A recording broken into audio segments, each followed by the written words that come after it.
Welcome to the Daily Agenda, and the news today, echoing over from last night, is that all is not well inside the so-called centre right, particularly those around Tommy Robinson, or Tommy Robinson, and UKIP, Nick Tanconi and his little gang.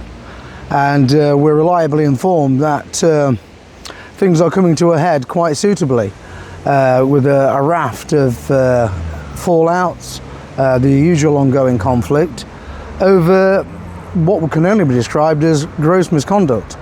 And it's entirely unsurprising. Nationalists are completely au fait with it, as we have a number of sources in the centre-right, and it looks like there may well be a mass defection at some stage or another. The defection has already started. Yes, absolutely. And it's quite a serious defection. And but it all depends whether they're going to go over to the Homeland Party, which is what they're inquiring about now. And I always foresaw it coming, in truth. But Tommy Robinson's latest grift, the free speech rally, which is entirely unsurprising, he's been grifting off free speech in the grooming gangs for years. It's a very lucrative racket. And his latest grift is 100 grand. Now, I've spoken to people who've confirmed that the equipment that they need for the Grift Fest in September actually costs no more than £20,000 in total, if that. But typically, Tommy's asking for 100 grand for the biggest and best Grift Fest yet. Because that's all he is, he's a grifter. All the man does is ask for money. Free money from the free money tree, and the free money tree, of course, as we know, is supporters. So whilst nationalists don't have the same financial clout, what we do have is an end to the grifting that stopped with Nick Griffin, quite frankly. The Homeland Party is not engaged in any form of grifting, and in fact no one there grifts, and no one wants to. And everyone, it would seem, around Tommy Robinson, the inner circle certainly, are grifting. And a number of people, and it's not just recently, months ago, had enough of the grifting, totally had enough of it, and were prepared to expose it. And there's a great deal more coming out from within the ranks of the centre-right. And there's a pivotal shift going on as well, because a number of centre-right people have been watching this channel and are impressed with me, and I won't mention any names, but one of them said last night, my friend, who's an important person, would like to speak to you, because he said, I want to speak to that well-spoken guy. Which is quite odd. I said to him, well, I said, I'm actually the son of a miner. I grew up in a council house. I'm not that well-spoken. It's quite amusing, actually, because somebody said on the channel the other day, I detect a strain of Staffordshire accent mixed with received pronunciation. Well, I'm not from Staffordshire, I'm from the East Midlands, that's the West Midlands, although it's not that far away, 30 odd miles, and but no, the accent here is, where I live on the Nottinghamshire-Derbyshire border, it's a mixture of Derbyshire and South Yorkshire and Nottinghamshire, all thrown into one, because of the mining industry. But that said, we did have a good long conversation last night, and so I was assured that the people who've been overlooked in the context of grooming gangs, in other words, the people who did all the hard work, the real work, that is, the breakthrough work, to build the bandwagon that Robinson and the rest of them jumped on to grift from, are now going to be remembered. And there's going to be a number of meetings at public houses in the London area, and the speakers are going to be mentioning, namely Marlene Guest. But obviously they will make it clear that the pivotal moment was 1989, the Battle of Dewsbury, which was completely unintentional. That was brought about by the far left and their Asian allies. And the police obviously were useless yet again. Hardly surprising, given the fact that they're nearly always on the side of the far left and the Asians, particularly the grooming gangs. We've seen that many times, haven't we? A documented fact, no less. No opinion involved. And so, and then of course 1991 in Halifax, the British National Party again, and then later Marlene Guest in Rotherham, who decided that she had to come out and expose the truth because of the nonsense being spouted by Anne Cryer a few miles away in Keighley in West Yorkshire. And what a fantastic job Marlene did. An entirely courageous and selfless woman who has been given absolutely no credit at all. It's just fundamentally unjust and wrong. And credit to these guys who've had enough of Tommy Robinson and UKIP and Tommy, and particularly their leftist antics, which we'll get to in a minute, which is another big issue, and causing the split, that is. And they're prepared to speak the truth. And we welcome that, we embrace that, because from this, you know, we can build a platform of cooperation and friendship and union, as we've never wanted to be, you know, at odds with any of these people. It was their leaders that put us at odds with one another, not us. We didn't go out looking for it. No, they just made up ridiculous fairy tales about, oh, they're the real far right, innit, bruv? Well, we're not the real far right. The simple truth is, under the terminology of vile Keir Starmer and his Trotskyist regime and his bent police, we are all far right. And the new terminology by the Marxist Prevent organisation is that we're all terrorists. So who cares? It's meaningless splitting hairs over, oh, he's the real far right, he's not the real far right, but he's far right. I mean, it's just a ridiculous comedy. You know, absolutely ridiculous comedy. And these people are clowns, quite frankly, that have now been eschewed by the real men and women who've had enough of them in the centre right. And because there's been a realisation, I would say, that in the centre right, that they're not really centre right, that they're borderline nationalist and always were borderline nationalist. But I think for a number of years they were afraid of being tarred with the same brush as the British National Party, particularly under Griffin, and for obvious reasons, and understandably so in some cases. And obviously they swallowed some of the lies, or all of the lies, many of the lies in truth, spun by Robinson and his corrupt cartel of grifters and freeloaders.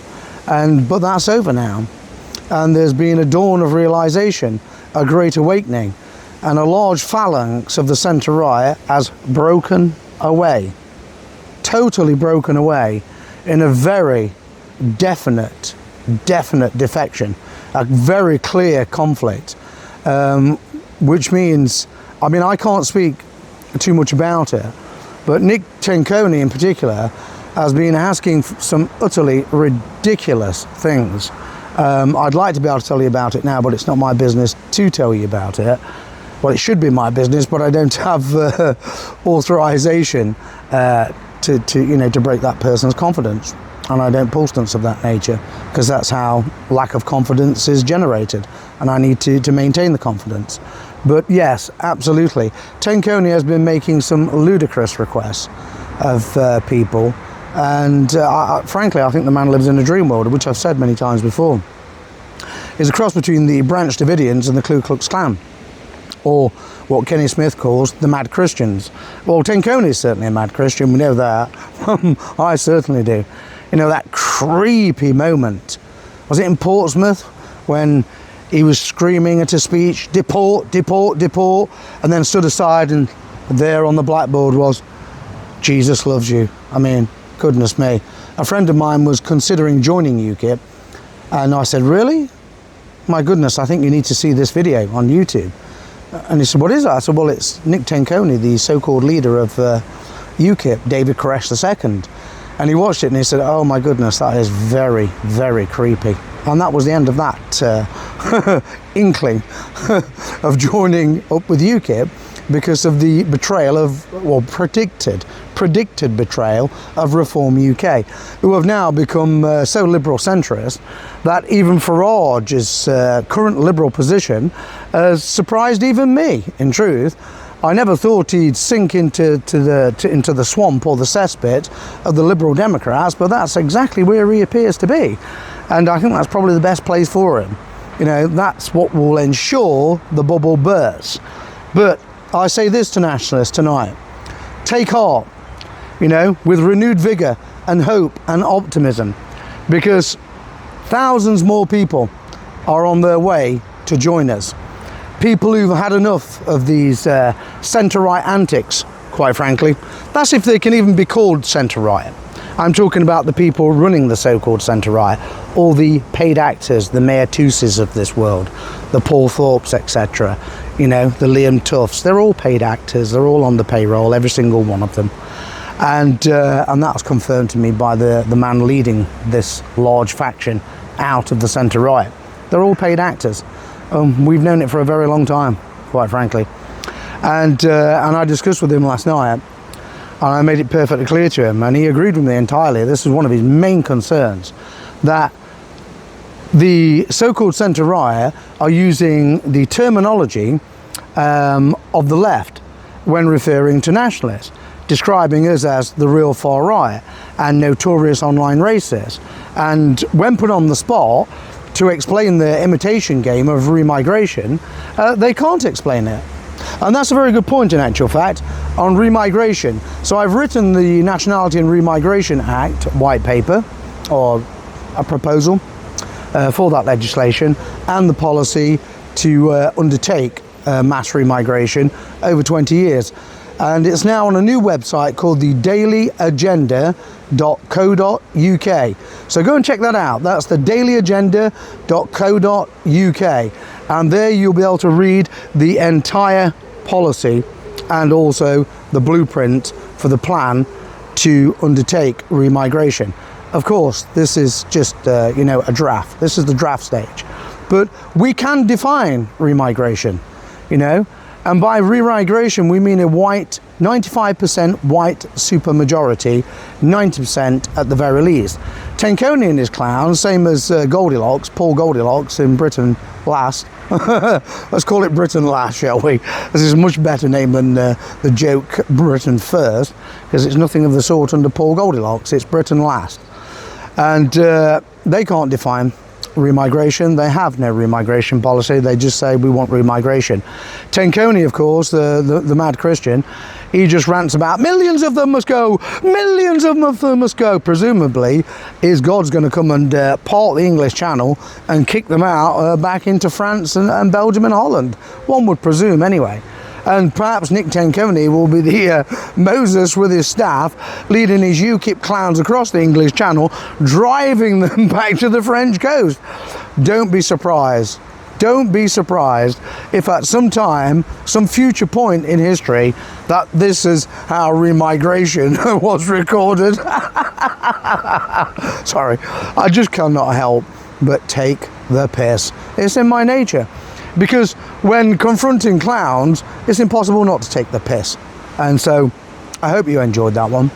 But yes, Nick Tenconi, he's not David Koresh II, he's planning to be Moses II, as it were. Back in the real world, we know perfectly well Nick Tenconi cannot define remigration, but we can. And this is another issue that has attracted so many people from the centre-right over to nationalism, is because no one on the centre-right, so-called, and we have to use that reference, so-called, because are they really? I can't tell the difference between them and the centre-left, quite frankly, because, you know, one of their biggest problems is, well, we've got more diversity here than the left, innit? Well, we don't. We don't. Because diversity requires mass immigration, and that's what we're opposed to. And that's the whole purpose of remigration. So why on earth would we have a remigration policy if we intend to just keep on importing millions of these people? Totally self-defeating, isn't it? We don't intend to do that. We have no intention of doing it. We will not do it. We will honour our pledge promise to the people. And so, you know, I would say this: maintain a watching brief over the events happening now. It's going to take a few more weeks, probably until after the Grift Fest. Let's not call it free speech. That's what Robinson calls it, to get the coin rolling in. And then, of course, they'll have the cash buckets and the card readers again, scamming people. Now, there's no Peter Lynch to bleed off this time. I wonder who they're going to find. Well, I don't know. Maybe somebody will just drop dead, and they'll say, oh, well, it was all the Stormera and his stormtrooper's fault, and let's grift in his or her name, that poor person, whoever it will be. Maybe they'll just grift in the name of a blow-up doll called Sally. Who knows? Sally had or Lucy. Yeah, absolutely. Maybe they'll do a massive grift in the name of Lucy Connolly. Seems to be an awful lot of people grifting on her behalf. I just wonder how much of it, or any of it, she will actually get. So, the news is good. The news is good. You know, we are having an effect. This channel is most definitely having an effect. It is breaking apart the centre-right in exactly the way that I intended for it to do. I just never expected it to be this soon. But we are succeeding. Okay? Stick with me. Throw me the ammunition. And together, we will break our enemies and take us forward to a future whereby we can make remigration become a reality for you and your children and your grandchildren.